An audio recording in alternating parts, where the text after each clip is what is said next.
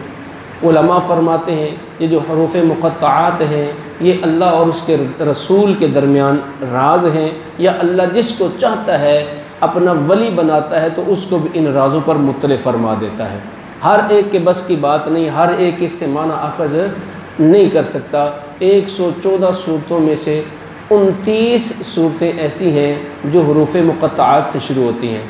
कोई अलिफ लाम मीम से, कोई अलिफ लाम मीम रा से, और जिस तरह ये सूरत सूरह बकरा अलिफ लाम से शुरू हो रही है, इस तरह की मज़ीद 5 सूरतें यानी कुल 6 सूरतें जो हैं वो अलिफ लाम मीम से शुरू होती हैं। और उसके बाद जो है 6 सूरतें जो हैं वो हामीम से शुरू होती हैं, 5 सूरतें जो हैं वो अलिफ लाम रा से शुरू होती हैं, 2 सूरतें जो हैं वो तौसीन मीम से शुरू होती हैं। बाकी जो है वो एक एक हरफ जो है वो मुख्तलिफ़ जगहों पर इस्तेमाल हुआ है। जिब्रील अमीन अलैहिस्सलातु वस्सलाम हाज़िर खिदमत हुए, अर्ज़ करते हैं काफ हा या ऐन सौद, ये भी हरूफ़े मुक़त्तआत है। आका की बारगाह में जब पढ़ने लगे ना काफ, आका के ने फरमाया अलिम तो मैं जान गया, मुझे पता है, मैं जानता हूँ। काफ हा या ऐन सौद हर हरफ पर आका करीम फरमा रहे हैं मैं जानता हूँ, मैं जानता हूँ। रसूलुल्लाह सल्लल्लाहु अलैहि वसल्लम की बारगाह में जिब्रील अमीन अर्ज़ करते हैं या रसूलल्लाह सल्लल्लाहु अलैहि वसल्लम कुर्बान जाऊँ आपके इल्म पर। बाज़ औक़ात तो तशरीह मुझसे पूछते हैं लेकिन जिस बात का मुझे भी इल्म नहीं है आप तो वो भी जानते हैं। तो ये वो इल्म है जो अर्रहमान अल्लमल कुरान के रहमान ने अपने बंदे को ना सब कुछ सिखा दिया है। मा काना व मा यकून का इल्म मुस्तफ़ा करीम अलैहिस्सलातु वस्सलाम को अता फरमा दिया है, और ये खासा है मुस्तफ़ा करीम अलैहिस्सलातु वस्सलाम का। और हरूफ़े मुक़त्तआत अगर बाब माना ना हो तो मतलब कि ये मुहम्मल कलमा बनता है, और कुरान मजीद तमाम मुहम्मल कलमों से पाक है। हर चीज़ इसकी बैयन है, इसमें कुछ जो है वो मुतशाबहात हैं, कुछ मुहकमात हैं, और ये आयात मुक़द्दसा जो हैं ये हरूफ़े मुक़त्तआत वाली ये भी मुतशाबहात में है, और इसमें ज़्यादा मतलब कि तवज्जो नहीं करनी चाहिए। सैयदना सिद्दीक़ अकबर रज़ियल्लाहु ताला अन्हु जो है वो रिवायत करते हैं, फरमाते हैं कि हर किताब के राज होते हैं, और किताब कुरान मजीद फ़ुरक़ान हमीद के राज जो हैं ये हरूफ़े मुक़त्तआत हैं। अल्लाह तबारक व तआला जिसको चाहता है ये इल्म अता फरमा देता है।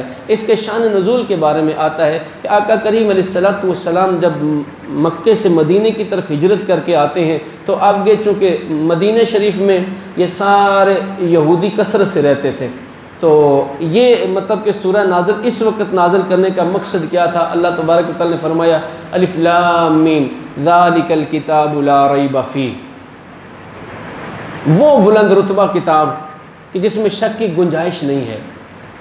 अल्लामा इब्न अरबी रहमतुल्लाहि ताला अलैह फरमाते हैं कि जब आका करीम अलैहिस्सलाम कुरान पढ़ते ना तो कुफ़ार बदतवार जो है वो अपनी बकवासात में लगे रहते, लगवियात बकते रहते, क्योंकि उनकी ज़बान भी अरबी, ये भी ज़बान अरबी, तो मतलब कि ठीक है कहते सुन रहे और अपनी गप्पे मार रहे होते हैं। जैसे हमारा होता है ना, बस औकात कोई बैठे होते हैं तो जी मैं थोड़ी गल सुन रहे हैं और ख़ुद मोबाइल पर लगे होते हैं, जी मैं थोड़ी गल समझ रहे हैं और ख़ुद आपस में बातें जो है वो कर रहे होते हैं। तो ये मोमिन की शान नहीं है। तो ये कुफ़ार बद अतवार जो हैं वो अपनी बातों में लगे रहते थे। उस वक़्त अल्लाह तबारक व तआला जल्ल शानु ने अपनी हिकमत के मुताबिक ना अलिफ लाम मीम से शुरू फरमाया। जब अब ये एक अजीब कलाम था, उनकी समातों से पहले टकराया नहीं था। जब अलिफ लाम मीम कहा ना सारे मुतवज्जे हो गए कि ये क्या है, कोई नया कलाम आया, कोई नया अंदाज़ है। तो हरूफ़ अबजद के हिसाब से जो है यहूदी वो भी इल्म जानते थे, तो कहने लगे कि अलिफ लाम मीम से मुराद जो है ना 71 साल हैं, कि तो आपकी जो नबूवत की दौरानिया है ना वो तो 71 साल है। लेकिन जब आका करीम ने फरमाया काफ हा या आइन सौद, अल्लाह अकबर, तो ये फिर बढ़ते चले गए। तो यहूदी सर पकड़ के बैठ गए, कहने लगे कि इसकी तो कोई इंतहाई नहीं है, हम इसका हिसाब कैसे लगा सकते हैं। तो ज़ालिकल किताबु ला रैब फीह से मुराद क्या है, कि अल्लाह तबारक व तआला ने बनी इसराइल के साथ वादा फरमाया था कि मैं तुम्हें एक ऐसी किताब अता फरमाऊँगा जो तमाम किताबों से अफजल होगी। मैं तुम में बनी इस्माइल से ऐसा नबी अता फरमाऊँगा जो तमाम नबियों से अफजल होगा। तो जब आका करीम मदीना शरीफ में आए तो ये आयत मुक़द्दसा नाजिल हुई, ज़ालिकल किताबु ला रैब फ़ीह, ये वो बुलंद रुतबा किताब है जो तुमसे वादा किया हुआ था, तुमसे जो वादा किया था ना किताब देने का, ये वही किताब आ चुकी है, लिहाजा अब इस पर जो है अमल करना शुरू कर दो। ला रैब फ़ीह, इसमें शक की गुंजाइश ही कोई नहीं है, कुछ भी गुंजाइश नहीं है, एक रत्ती बराबर भी इसमें शक की गुंजाइश नहीं है। आगे फरमाया हुदल लिल मुत्तकीन, हिदायत है मुत्तकीन के लिए, परहेज़गारों के लिए। परहेज़गारी क्या है, तकवा क्या है? ये जो लफ्ज़ तकवा है ना, कुरान मजीद फ़ुरक़ान हमीद में कम व बेश 258 मरतबा मुख्तलिफ़ सीगों के साथ इस्तेमाल हुआ है। 258 मरतबा ये लफ्ज़ किसी न किसी सूरत में कुरान मजीद फ़ुरक़ान हमीद में आया है। अल्लाह तबारक व तआला मुत्तकीन को पसंद करता है, मुत्तकीन को हिदायत देता है। हुदल लिन्नास, ये भी कुरान मजीद में आया है। हुदल लिन्नास, ये लोगों के लिए जो है हिदायत है, और हुदल लिल मुत्तकीन भी आया है। कहा आम हिदायत तो आम लोगों को मिल जाती है, लेकिन तक़वे की मेराज जो है वो अल्लाह से डरने वालों को नसीब होती है। तक़वा क्या है, परहेज़गारी क्या है? परहेज़गारी नेकी की तरफ अपने दिल को माइल करना, गुनाह से अपने आप को बचाना, ये तक़वा कहलाता है। इसी तरह जो है अल्लाह तबारक व तआला जल्ल शानुहु से डर कर उसने जिस चीज़ का हुक्म दिया है उसको करना, और जिस चीज़ से अल्लाह ने मना किया है उससे मना हो जाना, इसका नाम तकवा है। मुस्तफ़ा करीम अलैहिस्सलातु वस्सलाम की सुन्नतों पर अमल करने वाला मुत्तकी है, नेकी करने वाला मुत्तकी है, हराम को छोड़ देने वाला, हलाल को अपना लेने वाला वो मुत्तकी है। और इसकी मिसाल इस तरह देते हैं कि तकवा है क्या? तकवा दिल की ऐसी कैफियत को कहते हैं कि जब दिल जो है वो गुनाहों से नफ़रत करने लगे, गुनाहों से दूर होने लगे और नेकी की तरफ उसका रुझान बढ़ जाए, तो ये तकवे का जो है एक मिसाल दी गई है। तकवा क्या है? अपने आप को गुनाहों से बचाना और अपने आप को नेकियों की तरफ रागिब करना। मिसाल के तौर पर गुनाहों से कैसे बचना, कि जैसे बंदा गंदगी के ढेर पर बैठना, खड़ा होना पसंद नहीं करता, या जहाँ गंदगी पड़ी और वहाँ आपके साथ ही बड़ी खूबसूरत कुर्सी लगी हो और साथ ही गंदगी का ढेर हो, उसकी स्मेल जो है आपकी नाक को चढ़ रही हो, आप वहाँ बैठना पसंद नहीं करेंगे। भले जितनी ही कंफर्टेबल आपकी कुर्सी है, आपकी नशिस्त है, वहाँ बैठना पसंद नहीं करेंगे, वहाँ से उठकर दूसरी जगह चले जाएंगे, यार या तो ये गंदगी हटाओ या फिर मैं यहाँ से हट जाता हूँ। ये मिसाल है गुनाहों से नफ़रत की, कि बंदा गुनाहों से इस तरह नफ़रत करे जिस तरह गंदगी से नफ़रत करता है, तो ये तकवा उसके दिल में जो है वो करार पकड़ना शुरू हो जाता है। इसी तरह नेकी की मिसाल ऐसी है, बंदा नमाजी है तो नमाज पढ़ने को उसका दिल चाहे तो ये नेकी है। जिस तरह के बंदा एक बार फूल सूंघता है ना, एक बार सूंघता है तो दिल करता है एक बार फिर सूंघो, फिर सूंघता है, यानी कि उससे उसका दिल उकताता नहीं है, खुशबू से उसका दिल जो है वो फरहत पाता है। इसी तरह जब ये कैफियत नेकी के बारे में आ जाए तो समझ लो कि अल्लाह ने तुझे तकवे की दौलत अता फरमा दी है। सैयदना अबू हुरैरा रज़ी अल्लाह ताला अन्हु जलील क़दर साहबी हैं, इनकी बारगाह में एक शख्स हाजिर हुआ, अर्ज़ करता है हज़रत तकवा क्या है, परहेज़गारी क्या है? आपने उसे बड़ा प्यारा जवाब अता फरमाया। कहा कि कभी तू कांटों वाले रास्ते पे चला है, जिस रास्ते से जाता है उसमें कांटे हों, झाड़ियाँ हों, खारदार पौधे हों? कहता जी अक्सर ऐसा होता है, मेरे रास्ते में अक्सर कांटों वाली झाड़ियाँ हैं। तो तुम जब उस रास्ते से गुज़रते हो तो तुम क्या करते हो? वो अर्ज़ करते हैं हज़रत मैं वहाँ से गुज़रता हूँ तो अपने कपड़े समेट लेता हूँ ताकि मेरे कपड़े झाड़ी से उलझ ना जाएं, कांटा मुझको चुभ ना जाए, अपने जिस्म को भी संभालता हूँ और देख देख के चलता हूँ रास्ता। और अगर बसा औक़ात कभी रास्ते में कांटे ज़्यादा आ जाए तो मैं रास्ता बदल लेता हूँ, मैं रास्ता बदल कर चलता हूँ। फरमाया यही तो तकवा है, यानी कि जब तू अपने आप को गुनाहों से इस तरह बचाए जिस तरह तू कांटों से अपने जिस्म को बचाता है, तो समझ लो कि अल्लाह ने तुझे तकवे की दौलत अता फरमा दी। ये तकवा है, अपने आप को गुनाहों से बचाना, अपने आप को अल्लाह की नाफरमानी से बचाना, अल्लाह के अहकाम पर अमल करने वाला बन जाना, ये तकवा है। और बाज़ उलमा ने तो ये भी फरमाया है कि तकवा क्या है कि इल्म दीन हासिल करना, उस चीज़ का इल्म हासिल करना जो तुझ पर फ़र्ज़ है, ये भी तकवा है। नमाज़ पढ़ता है तो नमाज के मसाइल याद करना, मसाइल के नमाज सीखना, ये भी तकवा है। निकाह होने वाला है, शादी के मसाइल सीखना, ये तुम पे फ़र्ज़ है और यही तकवा है। यानी इल्म दीन हासिल करने का नाम भी तकवा रखा गया है। अल्लाह के नबी हज़रत सैयदना मूसा अलैहिस्सलाम तशरीफ़ फरमा थे कि एक शख्स हाज़िर हुआ, अर्ज़ करता है, ए खैर की तालीम देने वाले। हज़रत सैयदना ईसा अलैहिस्सलाम कहा, ए खैर की तालीम देने वाले, मुझे बताइए कि मैं अल्लाह से डरने वाला कैसे बन सकता हूँ, किस तरह मैं कौन सा अमल करूँ कि मैं अल्लाह से डरने वाला शुमार हो जाऊँ।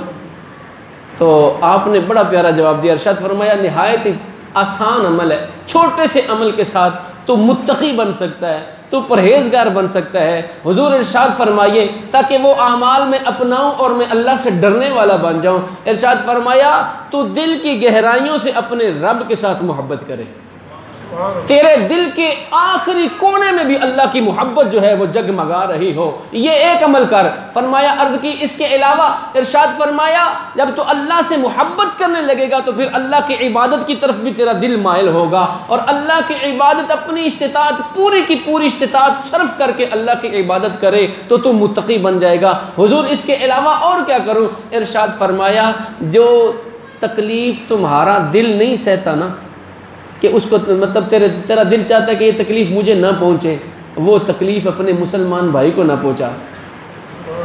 तकवा क्या है? तकवा बता रहा हूँ, जो तुम्हारा दिल पसंद नहीं करता, तू अपने मुसलमान भाई के लिए वो चीज़ पसंद ना करे। जिस तरह तू अपने नफ्स पे रहम करता है, उसी तरह अपने हम जिन्सों पे रहम कर, कि तू तकलीफ़ आने को पसंद नहीं करता, तू नहीं चाहता कि तुझको कांटा चुभे और तुम्हें तकलीफ़ हो, तो जो तुम्हारे भाई हैं, जो तुम्हारे हम जिन्स हैं, बनी आदम हैं, बनी इंसान हैं, उनको भी उस चीज़ से उस तकलीफ़ से बचाए, तो फिर समझ लेना कि तूने तकवे की राह को अपना लिया है, तुझ पे अल्लाह का फजल हो गया है और अल्लाह ने तुझे अपना डर अता फरमा दिया है। हमें भी तकवा अपनाना चाहिए। हमारे तकवे की इंतहा क्या है? हम कहते हैं कि किसी को हम मुक्का मारें और अगला बंदा जो हमें सलूट करे, ऐसे तो नहीं हो सकता। अगर मुत्तकी बनना है, परहेज़गार बनना है, तो फिर तो देख देख के चलना पड़ेगा, देख देख के चलना पड़ेगा कि यार कहीं ऐसा ना हो कि मतलब ये अमल करूं तो मुझे उसका नुकसान न पहुँचे। हमारे इमाम आज़म अबू हनीफा रहमतुल्लाहि तआला अलैह, जिनकी हम तकरीर करते हैं, कहते हैं कि एक मरतबा ना आप जनाजे में तशरीफ़ ले गए तो बड़ी धूप थी और सायादार दरख्त कोई भी ना था। वहाँ एक मकान था और मकान की दीवार का साया जो है वो दराज है, बंदा अंदर खड़ा हो सकता है। तो किसी ने कहा, हज़रत इस मकान के ये साये में आ जाएं। तो आपने फरमाया, ये किसका घर है? फ़लाँ बिन फ़लाँ का घर है। कहा कि मैं इस साये में नहीं आऊँगा। कहा, हुज़ूर खैर हो? कहा, इस मकान का जो मालिक है ना वो मेरा मकरूज़ है, कहीं ऐसा ना हो कि ये मेरे लिए सूद बन जाए। वो कहेगा जी मेरे मकान के छाँव में खड़े हो गए हैं हज़रत, और वो कहेगा कि वो ये तो भी इधर ही खड़े हैं, पता नहीं कब जाएंगे, उसके दिल में कोई ना कोई खौफ आ जाए। कहा, मैं इस साए में खड़ा नहीं हूँगा। इसे कहते हैं तकवा। जो बंदा इस हद तक जो है वो मोहतात हो जाएगा तो फिर वो अल्लाह तबारक व तआला का वली ना बन जाएगा। जो चाहता हूँ कि मुझे तकलीफ़ ना पहुँचे, वो मैं अपने दूसरे भाई को क्यों पहुँचाता हूँ? मैं किसी को थप्पड़ मारूँ और कहूँ वो मुझे थप्पड़ ना मारे, ये तकवा थोड़ी, ये तो बदमाशी है। तो अल्लाह ताला बदमाशी को थोड़ा ना पसंद करता है। अल्लाह तबारक व तआला फरमाता है कि अल्लाह ताला सरकशों को पसंद नहीं करता, और ये सरकशी है। अपने आप को नेकी से दूर कर लेना, ये सरकशी है। नमाज न पढ़ना, ये अल्लाह तबारक व तआला के सामने खड़ा होना नहीं है। अल्लाह फरमा रहा है नमाज़ पढ़ो और मैं नहीं पढ़ता। अल्लाह तबारक व तआला फरमाता है कि तुझे माल दिया ज़कात और मैं नहीं देता, तो क्या मतलब मैं रब से मुकाबला नहीं कर रहा? जैसे कि कोई टैक्स लेने वाला आपके पास आया, आप दुकान बंद करके घर चले जाते हो। मिसाल दे रहा हूँ ना, क्यों? और जी दफ़ा करो जी, अभी गुजर जाएगा, फिर आ जाऊँगा। तवज्जो रखो, मैंने अब छोटी सी मिसाल दी आपको। तो फिर क्या हम अल्लाह तबारक व तआला की बारगाह में ऐसे नहीं खड़े हो गए? असर होती है, ज़ोर की नमाज अभी होगी, ज़ोर के बाद असर होगी, अजान होती है, हम कहते हैं चलो खैर है, कोई गल नहीं है। कितनी अज़ानें हमारी समातों से टकराती हैं, कितने वक्त हमने गुजार दिए और मस्जिद की तरफ नहीं आते। ये तो तकवे के मुनाफी है ना। अल्लाह करे कि हम तकवा इख्तियार करने वाले बन जाएं। अल्लाह तबारक व तआला जल्ल शानहू हमें तकवे की दौलत अता फ़रमाए। तो अल्लाह से डरना, अपने आप को गुनाहों से बचाना, ये तकवा है। अल्लाह तबारक व तआला जल्ल शानहू इरशाद फरमाता है, अल्लज़ीना युमिनूना बिल गैबि व युक़ीमूनस्सलाता व मिम्मा रज़क़नाहुम युनफ़िक़ून। अल्लज़ीना वो लोग, युमिनूना जो ईमान लाते हैं, बिल गैब गैब पर। गैब किसे कहते हैं? सबसे पहले ईमान का लफ्ज़ इस्तेमाल हुआ। अल्लज़ीना युमिनूना, ईमान लाने वाले। ईमान किसे कहते हैं? आम लफ्ज़ी माना इसका है तस्दीक करना, मान लेना। कोई भी चीज़ आप मान लो कि ये, मैं कहता हूँ ये मकान है, आप कहते हैं ठीक है ये भी ईमान है, क्या आप मान गए? लेकिन शरई इस्तिलाह में क्या है? अल्लाह तबारक व तआला जल्ल शानहू के वो अहकाम जो मुस्तफ़ा की ज़बान से आपको मिले हैं, सबको मान लेना, उसके दिल से तस्दीक कर लेना और ज़बान से इकरार कर लेना, ये ईमान है। बात समझ में आई है? ईमान अल्लाह के तमाम अहकाम को दिल से मान कर ज़बान से उसकी तस्दीक कर देना, इस चीज़ का नाम ईमान है। और गैब किसे कहते हैं? हर वो चीज़ जो हमारी आँखों से ओझल है उसको हम गैब कहते हैं, जो हमें नज़र नहीं आ रही। मेरे पीछे मिंबर है लेकिन मुझे नज़र नहीं आ रहा, मेरे लिए ये गायब है। और आप सामने जो मेरे लिए बैठे हैं, आप मतलब कि मेरे सामने हाजिर हैं, ये गायब है और ये हाजिर है। तो इस्तिलाह शरअ में गैब किसे कहेंगे? हर वो हुक्म जो अल्लाह ने अपने महबूब अलैहिस्सलाम पर उतारा और उसका इल्म दिया और मुस्तफ़ा ने हमें बताया, उसको मान लेना, ये गैब है। जैसे कि अल्लाह तबारक व तआला को हमने देखा नहीं है, रसूलुल्लाह ने बताया, हमने मान लिया। जन्नत हमने देखी नहीं है, अल्लाह के रसूल ने बताया, हमने मान लिया। दोज़ख हमने देखी नहीं लेकिन अल्लाह के महबूब ने बताया, हमने मान लिया। फरमाया हिसाब कब्र होगा, हमने देखा नहीं, हमने मान लिया। फरमाया कब्र से उठना है, मरने के बाद उठना है, हमने इसको मान लिया। और इसको कहते हैं ईमान बिल गैब। जो ज़ाहिर चीज़ नज़र आ रही हो उसका मान लेना आसान है, उसके मुकाबले में कि जो चीज़ हमें नज़र नहीं आ रही। हम देखें कि ये सामने दरवाज़ा है और आपने मान लिया जी वाकई नज़र तो आ रहा है। मैं कहूँ कि इसके दरवाज़े के पीछे 2, 3, 4 दरवाजे और हैं, आप कहेंगे कि हो सकता है कि अंदर गए हों, इन्होंने देखा हो, चलो इनके कहने पे मान लेते हैं। इसके मुकाबले में वो चीज़ मानना जो है वो ज़रा मुश्किल होती है, और जो चीज़ मुश्किल होती है मुस्तफ़ा करीम ने फरमाया उसका अजर उतना ज़्यादा होता है। किस तरह? रसूलुल्लाह सल्लल्लाहु अलैहि वसल्लम की एक बड़ी प्यारी हदीस पाक आपको सुनाता हूँ, इंशाल्लाह आपका ईमान ताज़ा हो जाएगा। इंशाल्लाह वही ईमान जो रसूलुल्लाह ने हमको अता फरमाया, ईमान ताज़ा करना है। ज़रा तवज्जो से बैठिएगा। रिवायत में आता है, तबरानी में ये रिवायत जो है वो नकल की गई है कि रसूलुल्लाह सल्लल्लाहु ताला अलैहि वसल्लम तशरीफ़ फरमा थे। असहाबे रसूल से पूछा कि पानी है? अर्ज़ की नहीं हुजूर, पानी ख़त्म हो गया है। रसूलुल्लाह सल्लल्लाहु अलैहि वसल्लम ने फरमाया कि मिशकेज़ा है जिसमें पानी डालते हैं? हाँ या रसूलल्लाह वो है। फरमाया ले आओ। रसूलुल्लाह सल्लल्लाहु अलैहि वसल्लम ने उस मिशकेज़े के अंदर अपना हाथ दाखिल किया और हाथ को ऊपर उठाया और यूँ उंगलियाँ खोल दी। यूँ उंगलियाँ खोली ना तो उंगलियों से पानी के चश्मे जारी हो गए। जिस तरह के मूसा अलैहिस्सलातु वस्सलाम अपना आसा ज़मीन पर मारते थे और चश्मे जारी हो जाते थे, ज़मीन से पानी का निकल आना इतना ताज्जुब खेज़ नहीं है जितना ताज्जुब खेज़ मुस्तफ़ा करीम की उंगलियों से पानी का जारी हो जाना है। रसूलुल्लाह सल्लल्लाहु अलैहि वसल्लम ने इरशाद फरमाया, बिलाल लोगों में ऐलान कर दो कि आओ और अपनी अपनी ज़रूरतें पूरी कर लो। जिसने वज़ू करना है वो वज़ू कर लो, जिसने पानी पीना है वो पानी पी लो। अब्दुल्ला बिन मसऊद रज़ियल्लाहु ताला अन्हु कहते हैं मैंने तो वज़ू किया हुआ था, मैं चलो थोड़ा सा तबर्रुक हासिल कर लूँ। उन्होंने पानी पी लिया। असहाबे रसूल ने वज़ू किया।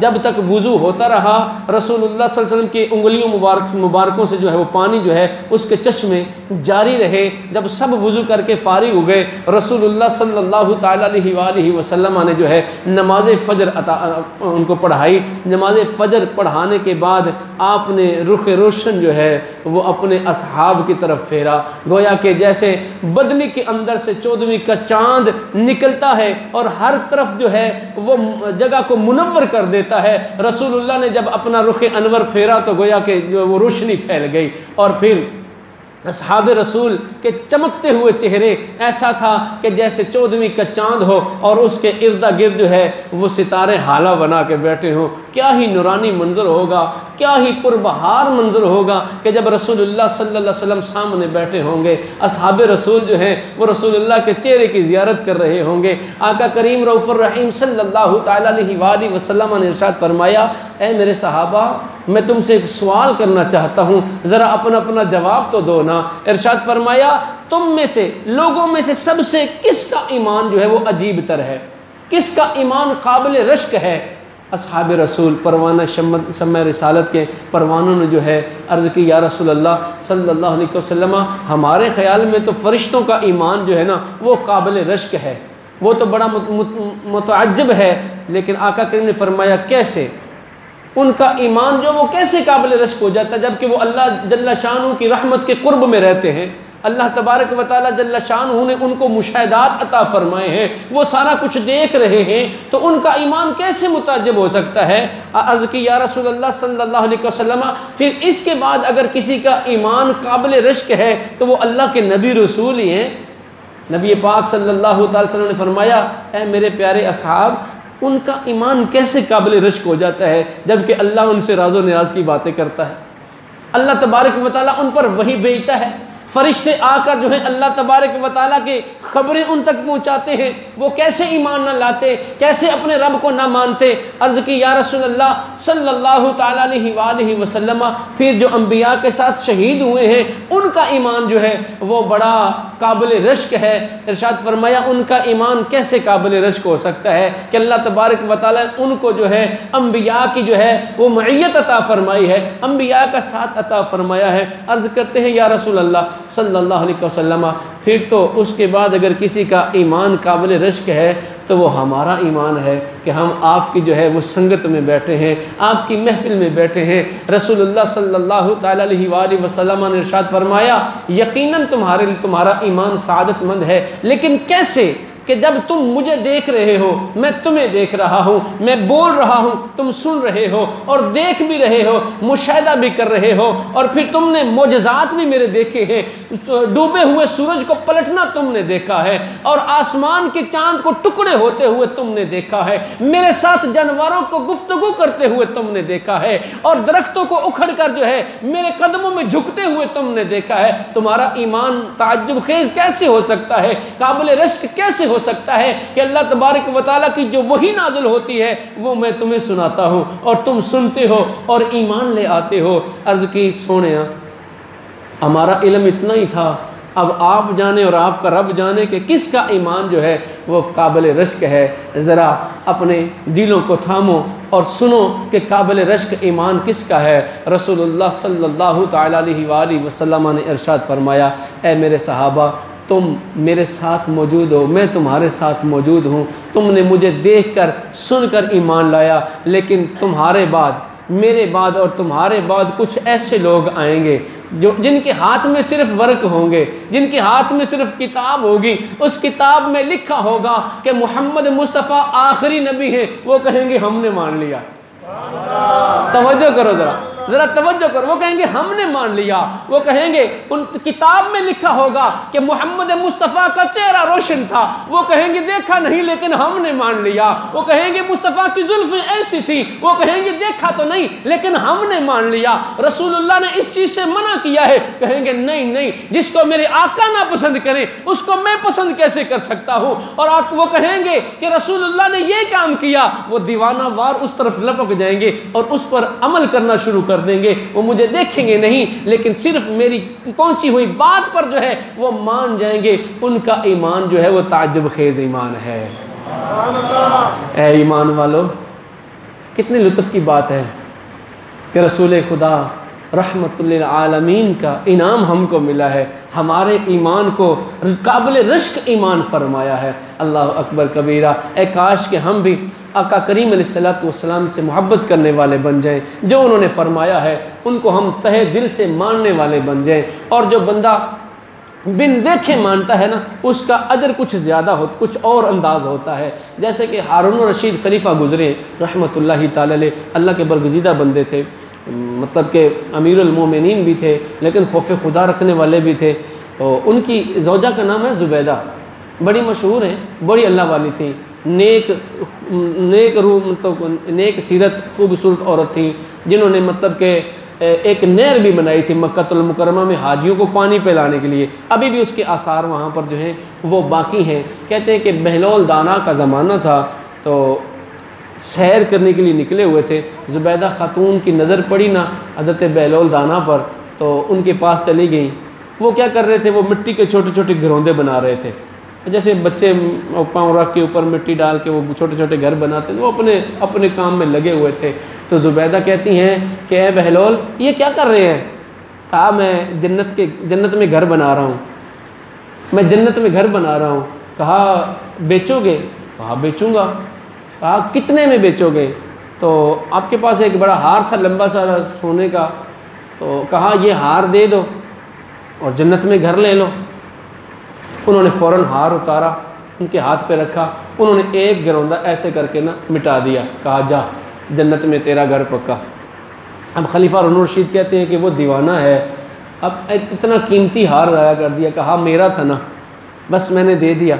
अब बहलोल दाना ने क्या किया था, वो आजकल का पीर कोई थोड़ी था नजराने वसूल करके जनाब अपनी पराडो बना लवे, अब खुद पराडो पे घूम रहा है और अपने मुरीदों का जो है वो मतलब जेबें खाली करवा रहा है। वो बेचारा मकरूज है, पीर साहब के पास दुआ करने जाता है, पीर साहब कहते हैं पहले नजराना दे फिर दुआ कर सो। हाँ, वो थोड़े ऐसे थे। बहलोल दाना रहमतुल्लाहि अलैह वैसे वो मतलब के दीवाने नज़र आते थे, मजदूर थे, लेकिन अल्लाह ने उनको बड़ी अक्ल अता फरमाई थी। उन्होंने क्या किया, वो हार उसका तोड़ा और उसके मोती जो हैं वो गरीबों, मिस्कीनों, यतीमों में तकसीम कर दिए। तो वो कहते हैं हारून रशीद, क्या ये मतलब कि औरतों के भी अक्ल कैसी होती है, इतना कीमती हार ज़ाया कर दिया, भला ऐसे जन्नत मिलती भी है? कहा चलो कोई बात नहीं, मिलेगी तो ठीक है, नहीं तो मैंने कौन सा कोई बुरा काम किया है, अल्लाह की राह में खैरात ही हो गई है ना। कहते हैं कि रात को खलीफा हारून रशीद सोए ना, तो क्या देखते हैं कि बड़ा अजीब माहौल है, बड़ी खूबसूरत जगह है, बड़ा खूबसूरत बाग है, ठंडी हवा है, तो उसके अंदर सैर करते हुए जा रहे हैं। आगे नज़र उठाते हैं ना तो एक महल के ऊपर लिखा होता है कि ये ज़ुबैदा खातून का घर है। अंदर जाने लगते हैं तो फरिश्तों ने रोक लिया, हज़रत किधर? कहा ये मेरी बीवी का घर है। कहा ये दुनिया नहीं है, यहाँ उनकी परमिशन के बगैर आप नहीं जा सकते। क्यों? मतलब कहा ये जन्नत है और वो दुनिया है, दुनिया में आपकी औरत होगी, लेकिन यहाँ ये घर सिर्फ ज़ुबैदा का है।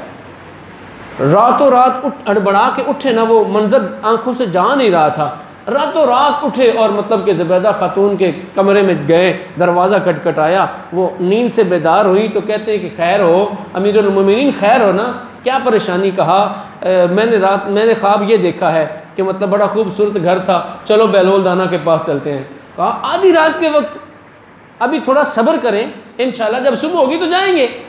रात बड़ी बेकरारी के साथ गुजारी, फजर की नमाज़ पढ़ी, ज़ुबैदा खातून को साथ लिया, वही समंदर के किनारे जहाँ बहलोल दाना बैठे थे वहाँ पर पहुँचे, और बहलोल दाना उसी काम में लगे हुए, घरौंदे बना रहे हैं और मतलब के अपने मौज में अल्लाह का जिक्र कर रहे हैं।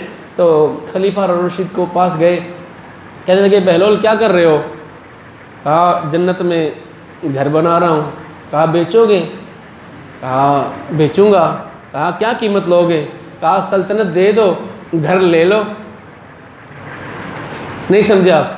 सल्तनत पूरी की पूरी बादशाह दे दो, घर ले लो। कहा कल तो एक हार में मान गए थे, आज पूरी सल्तनत मांग रहे हो। कहा ज़ुबैदा ने बिन देखे सौदा किया था, तुम तो देख के आ रहे हो। बिन देखे सौदा जो किया जाता है उसका इनाम कुछ और होता है, जो देख के लिया जाता है सौदा उसका इनाम कुछ और होता है। लिहाजा तू देख के आ रहा है, अब इसकी कीमत भी बढ़ गई है। काश के तू उस वक्त कहता तो मैं तुमसे 2-4 सिक्के लेके जो है तुझे घर जन्नत में दे देता, लेकिन अब ऐसा नहीं है, अब इसकी कीमत बढ़ गई है। पता चला कि ईमान बिल गैब जो है ये इतना बरकत वाला है, हमने देखा नहीं है रसूलुल्लाह सल्लल्लाहु अलैहि वसल्लम को, लेकिन आज भी हम ये कहते हैं जब हुस्न था उनका जलवा नुमा, अनवार का आलम क्या होगा, बिन देखे फिदा है हर कोई, दीदार का आलम क्या होगा।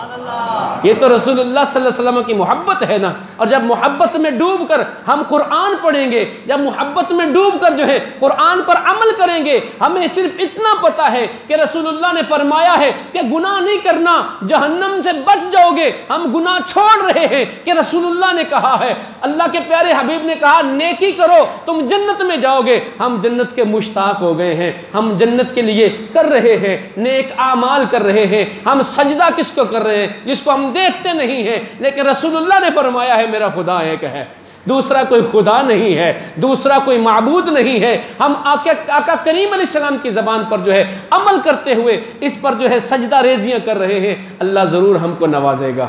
और जब तुम नमाज पढ़ते हो ना, बेदेखे रब को सजदा करते हो, इसका अजर क्या होगा, क़यामत के रोज़ सबसे पहले तुम्हारे सजदे का जिक्र होगा। हाँ भाई, कौन कौन थे जो मुझे सजदे किया करते थे। और उस वक़्त जो ईमान बिल गैब के जो मालिक होंगे, ईमान बिल गैब पे अमल करने वाले होंगे, वो अपने रब की बारगाह में अर्ज़ करेंगे, मालिक व मौला हम हैं वो जो जिनको तूने कहा था नमाज पढ़ो जन्नत मिलेगी, हमने जो है तेरी बारगाह में सर झुकाया। रब्बे कायनात जल्ला वाला इरशाद फरमाएगा, आज तुम मन मानी ऐश में रहोगे, फ़हुवा फ़ी ईशतिर रादिया, अपनी मन मानी ऐश हासिल कर लो, ये जन्नत तुम्हारा मकाम है, वो जन्नत हमने देखी नहीं है। जब हम मान लेंगे तो फिर वो जन्नत भी मिल जाएगी। अल्लाह तबारक व तआला वो इनाम भी हमको अता फरमा देगा। अल्लाह तबारक व तआला फरमाता है वयुक़ीमूनस्सलाता, नमाज कायम करने वाले। नमाज कायम करने से क्या मुराद है, ये तो इतनी बार इसका तज़किरा हम कर चुके हैं ना, इतनी बार कर चुके हैं ना कि अगर हम अब हमें कोई गली में आता हुआ देख लेगा ना बंदा नौजवान, तो कहेगा ये मौलवी साहब आ रहे हैं ना, ये मुझे नमाज के लिए ज़रूर कहेंगे। ऐसा होता है ना, ज़रा साइड पे हो जाओ, मौलवी साहब लंघ लेने दो कि नमाज वास्ते मसीते न लाया जाए। ये इतना मतलब नमाज का हमें इतना पता है कि नमाज है, ऐसे ही है ना। वयुक़ीमूनस्सलाता, नमाज कायम करने वाले। नमाज कायम करना क्या है, नमाज के फ़राइज़, वाजिबात, सुनन, मुस्तहब्बात के से मुज़य्यन करके नमाज को पढ़ना, ये नमाज कायम करना कहलाता है। नमाज का इल्म भी हो, वाजिबात का इल्म भी हो, मकरूहात का इल्म भी हो, इन चीज़ों से नमाज टूट जाती है उसका भी इल्म हो, ये सारे इल्म के साथ अपने रब की बारगाह में हाज़िर हो जाना, इसको कहते हैं नमाज कायम करना। वयुक़ीमूनस्सलाता, और जो नमाज कायम करते हैं। और आगे फरमाया वमिम्मा रज़क़नाहुम युनफ़िक़ून, और हमारे दिए हुए रिज़्क़ से हमारी राह में उठाते हैं। अल्लाह ने रिज़्क़ दिया। पिछले दरस कुरान में हमने उशर के मुतल्लिक़ पूछा था, उशर के मुतल्लिक़, ज़कात के मुतल्लिक़ हमने जो इल्म हासिल किया था। अल्लाह तबारक व तआला ने आपको माल दिया, आपने बीज बोया, बीज बोने के बाद आपने क्या किया, उसको पानी लगाया। अगर आप पानी लगाते रहें उसके अंदर से कोंपल ना फूटे तो आप क्या कर सकते हो, कुछ कर सकते हो नहीं ना। वो किसने उगाया फल, अल्लाह ने, हैं। अल्लाह तबारक व तआला ही है जो बीज के अंदर से बीज को फाड़ता है और उसके अंदर से कोंपल निकालता है और फिर उसको मजबूत करता है, फिर मजबूत करने के बाद उस पर दाना लगाता है, फिर तुम्हारा रिज़्क़ बनता है। अगर अल्लाह ना लगाता तो क्या करते, आपके पास 100 बाड़ियाँ हैं, 100 बाड़ियों में आपने गंदम डाल दिया है, आपने खाद डाल दी है, आपने बड़ा अच्छा हल चलाया है, हल चलाने के बाद अगर रिज़्क़ ना मिलता तो क्या कर लेते, धक्के से निकाल लेते उसके अंदर से, किसी पर केस कर लेते, नहीं ना। और जी इस बारी जी गंदम नहीं हुई जी, इस वक्त गंदम जमी नहीं जी, मिट्टी सख्त सी, और मतलब के दाना मतलब के ना वो फूल ही नहीं पाया, दाना फूल नहीं पाया, बल्कि अल्लाह ने तुम्हारे लिए चाहा नहीं है। अब अल्लाह ने तुझे रिज़्क़ दिया है, फरमाया वमिम्मा रज़क़नाहुम युनफ़िक़ून, हमारे दिए हुए रिज़्क़ में से हमारी राह में खैरात करते हैं। ये किसकी शान बयान हो रही है? मुत्तकीन की, परहेज़गारों की, अल्लाह के बरगुज़ीदा बंदों की। पता चला कि नमाज़ पढ़ने वाले अल्लाह के बरगुज़ीदा बंदे हैं, अल्लाह की राह में सदका व खैरात करने वाले अल्लाह के बरगुज़ीदा बंदे हैं, नेक लोग हैं, परहेज़गार हैं, और अल्लाह की राह में ख़र्च करने का जो है वो अल्लाह अजर क्या देता है। अल्लाह तबारक व तआला फरमाता है तुम खर्च करते हो ना, इसकी मिसल ऐसी है कि जैसे एक दाना तुम ज़मीन में बोवो, उसके ऊपर कोंपल फूटे, फिर उसके ऊपर जो है वो सिट्टा लगे और सिट्टे के अंदर 100 दाने हों। अल्लाह की राह में एक दाना खैरात करो, अल्लाह 100 से भी ज़्यादा अता फरमाएगा। वमिम्मा रज़क़नाहुम युनफ़िक़ून, अल्लाह के बंदे जो हैं, अल्लाह के बंदे जो हैं वो उसके दिए हुए माल से उसकी राह में खर्च करते हैं। आगे अल्लाह तबारक व तआला ने फरमाया वल्लज़ीना, और वो लोग युमिनूना जो ईमान लाए। पहले ईमान बिल गैब था, अब आगे फिर ईमान वालों की दूसरी सिफत जो है वो बयान हो रही है। वल्लज़ीना युमिनूना बिमा उनज़िला इलैका, अल्लाह तबारक व तआला ने उस पर जो तुम्हारी तरफ नाजिल किया उस पर ईमान लाते हैं कि ये कलामुल्लाह है, ये कलाम हक है, कुरान हक है। और फरमाया इसके बाद अल्लाह तबारक व तआला ने जो नाजिल किया तुमसे पहलों पर, उसको देखा नहीं है, उसको देखा नहीं है, वो ज़माना नहीं पाया, लेकिन आपने कह दिया कि अल्लाह ने तौरात उतारी, इंजील उतारी, ज़बूर उतारी, सहाइफ उतारे, उस पर भी ईमान ले आते हैं। और मोमिन की शान ये है कि वो अल्लाह तबारक व तआला पर ईमान लाता है। आमनतु बिल्लाहि पढ़ते हैं आप, व मलाइकतिही व कुतुबिही व रुसुलिही वल यौमिल आखिरी वल क़द्रि खैरिही व शर्रिही मिनल्लाहि ताला वल बाअसी बादल मौत। बस ये ईमान की असास है, ये ईमान की बुनियाद है। इसे कहते हैं ना हम, ईमान की सिफ़तें क्या है, ईमान मुफस्सल, ईमान मुजमल, ये हम पढ़ते हैं, बच्चों को याद करवाते हैं। ए काश के कभी थोड़ा सा गौर करके इसके अंदर जो हमें बयान किया जा रहा है उस पर भी हम अमल करने वाले बन जाएँ। आमनतु बिल्लाहि, अल्लाह पर ईमान, व मलाइकती, और उसके फरिश्तों पर ईमान, व कुतुबिही, ये सारी किताब की जमा कुतुब, सारी किताबों पर जो है वो ईमान लाते हैं। ये कौन है? ये मुत्तकीन हैं। और फरमाया वबिल आखिरति हुम यूक़िनून, और जो आखिरत के दिन पर यकीन रखते हैं, इस तरह यकीन रखते हैं जिस तरह अब हमारे यकीन का हाल क्या है। अभी आपको बताऊं, दुनिया के हिसाब से, दुनिया के हिसाब से हम प्लाज़ा बनाते हैं ना, हमें यकीन होता है कि ये प्लाज़ा जब बन जाएगा ना तो इससे हमें आमदन आएगी, किराया आएगा, ऐसा होता है। तवज्जो रखिए मेरी तरफ। आप मकान बनाते हैं, मकान बना के क्या किराए के लिए छोड़ देते हैं, अब क्या जी किराया आएगा, और आता है। कितना यकीन रखते हैं, ऐसा होता है ना। आप कारोबार करते हैं, किस यकीन के साथ कारोबार करते हैं? मैं मोबाइलों की दुकान डालूंगा तो इतने जो है वो मुझे मतलब इतनी आमदन आएगी, मैं फ़लाँ चीज़ की दुकान डालूंगा तो इतनी मुझे आमदन हो जाएगी, मैं फ़लाँ जगह पर पैसा इन्वेस्ट करूंगा तो इतना उसका मुझे जो है वो मतलब नफ़ा मिल जाएगा। यकीन से करते हैं ना। ऐसा यकीन ये तो कुछ भी नहीं है ना, ये तो दुनिया है ना, चंद दिन की, 2 टकों की दुनिया है। इससे बढ़कर यकीन जो है ईमान वाले आखिरत पर रखते हैं कि मैंने मरना है, मरने के बाद कब्र में उतरना है, कब्र में उतर के उसके बाद फिर मैंने उठना है, और उठ के जो है अपने रब को हिसाब देना है। ये ईमान वालों की शान है। अल्लाह फरमाता है उलाइका अला हुदम मिर रब्बिहिम व उलाइका हुमुल मुफ्लिहून, ये वो लोग हैं अपने रब की तरफ से हिदायत पर हैं। आखिरत पर यकीन रखने वाले, कुरान पर यकीन रखने वाले, अल्लाह की किताबों पर यकीन रखने वाले, और अल्लाह की राह में सदका व खैरात करने वाले, अल्लाह से डरने वाले, नमाज़ें पढ़ने वाले। ये 4 आयात मुक़द्दसा जो हैं ये मोमिनीन के हक़ में नाजिल हुई हैं। मैं और आप इस पर गौर कर लेते हैं, ये जितनी निशानियाँ इसमें बयान की गई हैं ये मेरे अंदर मौजूद हैं। मैं अगर मेरे अंदर मौजूद है तो खुदा की कसम में कामयाब हो गया कि अल्लाह ने मुझे कामयाब फरमाया है। अल्लाह फरमाता उलाइका अला हुदम मिर रब्बिहिम व उलाइका हुमुल मुफ्लिहून, जिनके अंदर ये निशानियां पाई जाती हैं वो कामयाब हो जाते हैं। जो किसी मुसलमान भाई को तकलीफ़ नहीं देते, जो किसी के लिए तकलीफ़ का सबब नहीं बनते, जो राहत का सबब बनते हैं, किसी को जो है वो फ़ायदा पहुँचाने का सबब बनते हैं, यकीनन वो लोग कामयाब हैं। अल्लाह तबारक व तआला जल्ल शानुहु हमको ये कामयाबियाँ नसीब फरमाए। अल्लाह तबारक व तआला हमें कुरान को समझने की तौफ़ीक नसीब फरमाए। आमीन बिजाहिन नबी अमीन सल्लल्लाहु तआला अलैहि वसल्लम।